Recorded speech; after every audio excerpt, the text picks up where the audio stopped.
je suis outré, je suis scandalisé. Je ne comprends pas. Je ne comprends pas ce qui se passe en France. Je ne mesure pas la non-réactivité des pouvoirs publics, l'absence de courage politique de ces dirigeants.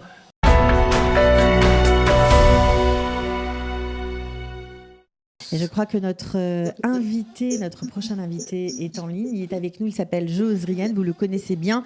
Docteur Jose Rienne, gériatre et tout à fait au fait de ce qui se passe avec ce Covid-19. Bonjour Jose Rienne, on aimerait savoir comment cela se passe en ce moment avec cette recrudescence de malades, bien que le nombre de morts n'augmente pas dans la même proportion. On aimerait avoir votre avis sur la question. Bonjour à vous, bonjour à tous vos auditeurs. C'est une vraie question, mais nous l'avions prévu et sur vos ondes même, nous l'avions dit. À partir du moment où nous allons faire de plus en plus de tests, nous allons découvrir de plus en plus de personnes porteurs du coronavirus. L'autre donnée, c'est qu'on sait maintenant que près de 45% de personnes qui sont asymptomatiques sont déjà porteurs du coronavirus. C'est-à-dire, ce sont des personnes qui n'ont aucun signe pendant 2 jours, 3 jours, 4 jours, mais qui sont elles-mêmes déjà porteurs et contagieuses. Et au bout de 3 à 4 jours, 45% de toutes les personnes testées vont développer le coronavirus. Donc vous comprenez l'importance d'abord des tests, évidemment, et aussi cette notion de contagiosité, ce qu'on appelle le point R. C'est-à-dire, en fait, on sait aujourd'hui qu'une des particularités de ce virus, c'est sa contagiosité, c'est-à-dire sa volatilité. C'est très simple. Les modèles mathématiques, aujourd'hui, montrent précisément cette propagation exponentielle de ce virus. C'est assez unique, d'ailleurs, dans l'histoire des pandémies. Comment l'importance de cette propagation. Un exemple très simple. Une personne rentre dans une salle où il y a une dizaine de personnes, d'autres personnes, 4 personnes, 3,5, 4 personnes vont être contaminées. Imaginez donc, ces 4 personnes contaminées vont elles-mêmes contaminer encore 4 personnes. On est déjà 16, 20, 21, et vous continuez comme ça, c'est une propagation qui est complètement folle. Hein. Donc très très vite, vous allez avoir ce qu'on appelle des clusters, des quartiers, des endroits entiers qui vont être contaminés. On l'a vu en France avec le problème initial, un des problèmes initiaux, qui était le rassemblement religieux de protestants dans le Nord, mais également, on l'a vu aussi dans le cadre des manifestations, des grandes manifestations, comme les stades, dans les restaurants, mais également, hélas, pour les fêtes de Pourim. Et on risque d'avoir aussi ce problème au moment du Ramadan, où il va y avoir une concentration de personnes qui vont se contaminer et contaminer les autres. D'où l'importance du respect du confinement qui évite donc une propagation, qui limite la propagation du virus, et également le port du masque, qui lui est un geste barrière évident pour éviter la contamination, puisqu'on sait aussi que cette contamination est essentiellement, fondamentalement liée aux gouttelettes de salive que l'on expectore quand on tousse, quand on parle, quand on éternue. Donc c'est réellement important. Mais tout de même, je voudrais qu'on s'arrête un peu justement sur ce problème que vous évoquez de cette contamination qui se fait très rapidement, du fait qu'il faut rester en confinement. Mais de l'autre côté, on voit que depuis déjà plus d'1 mois et demi, les personnes, en Israël en tout cas, respectent plus ou moins ces consignes de confinement. On voit que les magasins sont fermés, que certains indépendants ont beaucoup de problèmes, arrivent aujourd'hui à des problèmes économiques très importants. On voit un ras-le-bol aussi un peu de la population qui ne peut pas sortir, des personnes qui ont l'habitude de faire du sport qui ne peuvent pas faire du sport. jusqu'à où on peut aller? C'est-à-dire, quelle est la balance qui existe entre le fait de protéger la population et le fait aussi de donner aussi, de pouvoir redonner à l'économie la possibilité de redémarrer et aussi aux personnes de reprendre une vie à peu près normale? Comment on fait cette balance? Oui, pardon. Comment on fait cette balance? Oui, allez-y. Voilà. Comment? Voilà, Comment on fait la balance? Comment on fait la balance entre les deux? Voilà. J'ai compris. C'est une question fondamentale, c'est une question importante. Quelle est la voie, cette voie qui est très étroite entre l'économique et la santé? Comment pouvons-nous concilier les précautions de santé et également les préconisations économiques afin que l'économie reprenne, qu'on ne meure pas du fait de cette économie qui est en train de s'effondrer, mais en même temps que l'on puisse préserver la santé en faisant attention. C'est très très compliqué, c'est très difficile, et vraiment les personnes qui sont aux manettes et qui décident comment la balance entre les deux ont beaucoup de mérite, et c'est très très très compliqué, très difficile. Il faut bien sûr que la vie reprenne, il faut bien sûr que nous recommencions à vivre, il faut bien sûr que les commerces, les petits commerces, et en particulier les petits commerçants, recommencent à vivre, parce que sinon ils vont être asphyxiés, ils le sont déjà.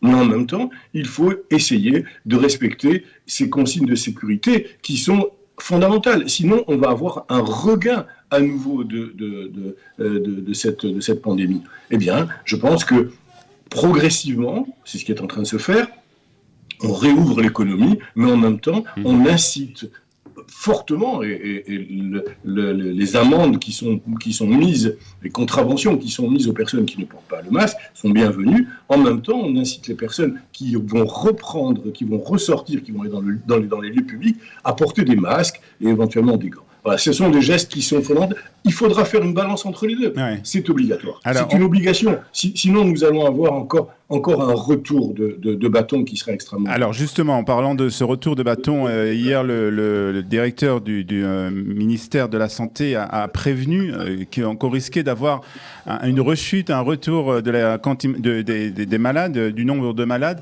en hiver. Est-ce qu'il y a des explications à cela? Est-ce qu'on connaît... Sur quoi le directeur du ministère de la Santé se repose pour avancer de telles affirmations? Alors, c'est une théorie sur l'évolution naturelle des virus. C'est une théorie. Nous ne savons pas grand-chose, vous savez, sur ce virus. On commence maintenant à découvrir la dangerosité. Je vous ai parlé de la contagiosité. On découvre aussi d'où il vient et comment il est venu et comment il s'est propagé.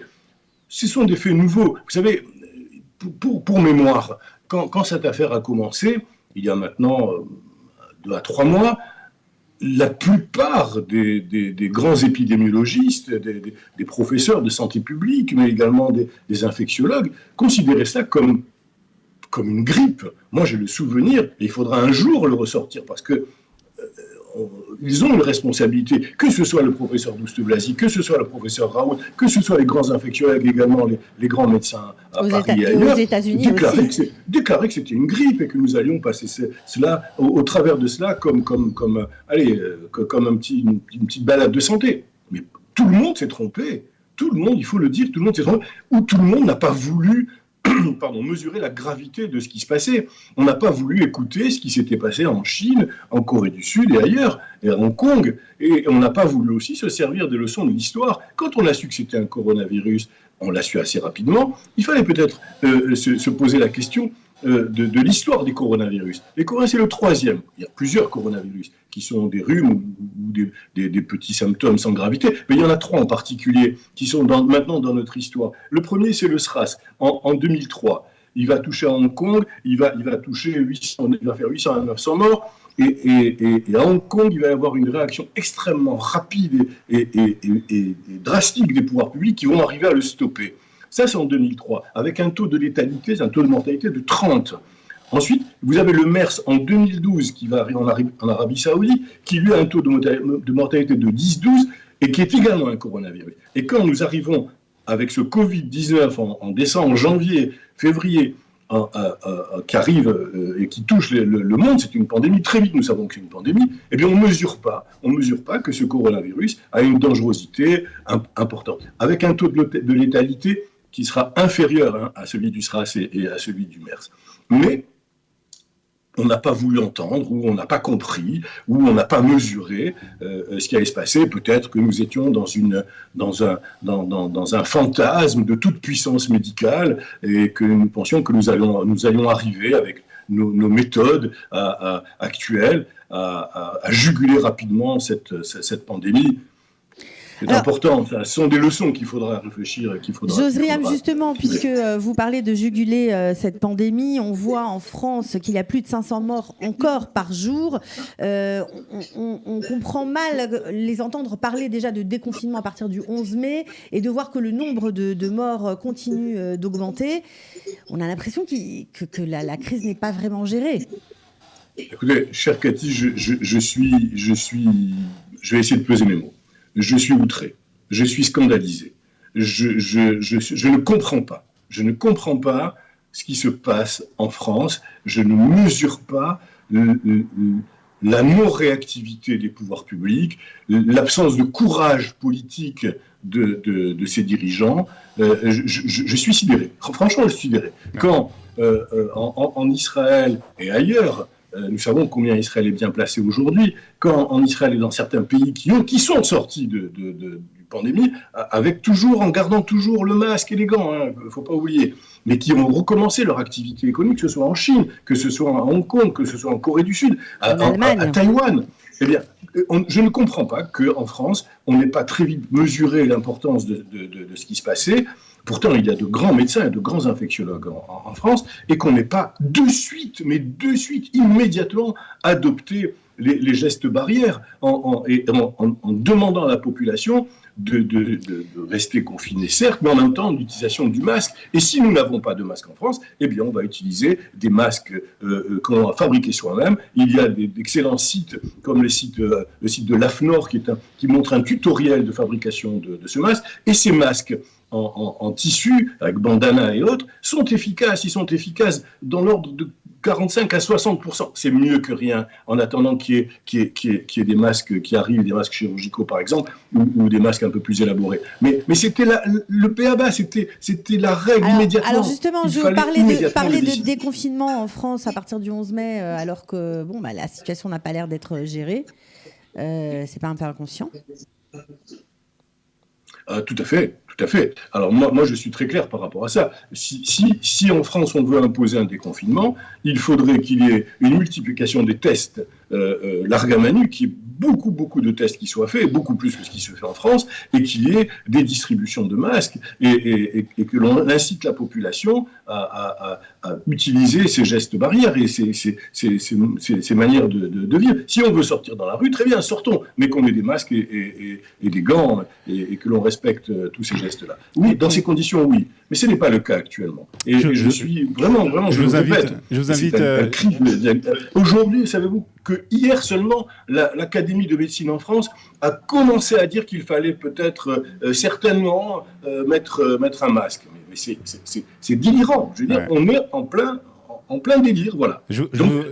Et si jamais aujourd'hui nous avons des auditeurs en France, je les adjure de mettre un masque en sortant. Alors je vous invite à rester avec nous aujourd'hui, puisque notre invité à 10h15 sera Bernard Kouchner, qui est ancien ministre et médecin humanitaire, et qui pense, lui, justement, que la situation en France a bien été gérée. Et donc nous discuterons avec lui, avec aussi nos amis de Judaïque FM. Ça sera à 10h15. Ça sera aussi très intéressant, je suppose. Voilà, en tout cas, merci beaucoup Jose Riane, et on vous retrouvera bien sûr prochainement. Soyez prudents et prenez soin les uns des autres. Merci beaucoup. Merci. À bientôt, Jo. Pour tout savoir sur le coronavirus en Israël, les recommandations officielles mises à jour, les aides au Olim et tous les services proposés par le gouvernement, les municipalités, Kalita et les associations francophones d'Israël, dans cette période de crise inédite, connectez-vous sur www.info-covid19-kalita.com.